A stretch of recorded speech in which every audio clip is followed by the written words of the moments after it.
At 21, she had already learned how to disappear. Not loudly, not dramatically, just quietly enough that no one stopped her. She packed her bag the same way every time. Carefully, quickly, like someone who had done it before. She looked around the room one last time, as if trying to memorize a life she was about to leave behind. Then she closed the door.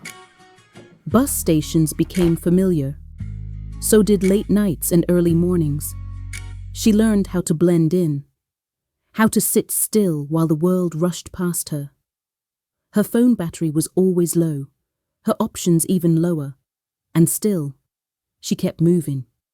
She worked wherever questions weren't asked, cafes, bars, cleaning jobs. She smiled when she needed to, stayed quiet when it mattered, and every time a place began to feel safe, she left again. People thought she was reckless. Some said rebellious. Others said she was running from responsibility. But none of them knew what she was really running from. At night, sleep came lightly. She woke suddenly, heart racing, listening for sounds that didn't belong to the present. She never stayed long enough to unpack fear.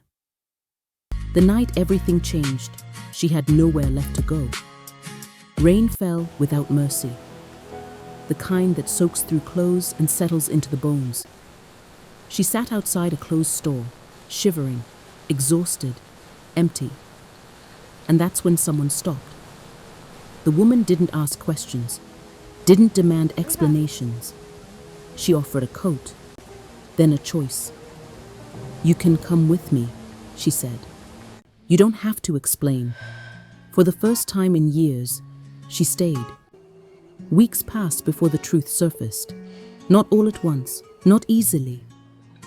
One night, sitting at a warm kitchen table, holding a cup she hadn't paid for, she finally spoke. She hadn't been running from home. She had been running from what happened inside it. From the man who came when no one was watching. From the silence that followed when she tried to speak. From being told it was nothing, that she was imagining things. She ran because staying meant disappearing anyway. Leaving was survival. The woman listened, didn't interrupt, didn't question. And then she said something that would change everything. "You didn't run away, you escaped." "You didn't run away," she said. "You escaped." Healing didn't arrive all at once. There were nightmares, days she couldn't leave the bed. But there was also help, structure, time. She learned how trauma hides in the body, how fear lingers long after danger ends. Slowly, she stopped packing bags. She went back to school, studied people, studied pain. She learned how broken stories are shaped and how they can be rewritten. And for the first time, she didn't leave when things got hard.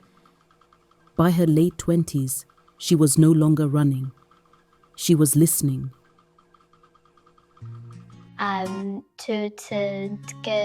Helping girls who vanished the way she once did. Girls everyone labeled difficult, unstable, trouble. She saw herself in them, and she stayed. In her early 30s, she stood in front of a small room filled with parents, teachers, counselors. She didn't tell them everything. She didn't need to. She said only this. Sometimes the kids who leave are the ones who try the hardest. Sometimes the Stay. kids who leave are the ones who tried the hardest to stay. Today, she walks through the world differently. She still carries the part of her that learned how to run. But it no longer controls her. It reminds her. She didn't become strong because she escaped. She became strong because she survived long enough to come back. Not to the place that hurt her, but to herself.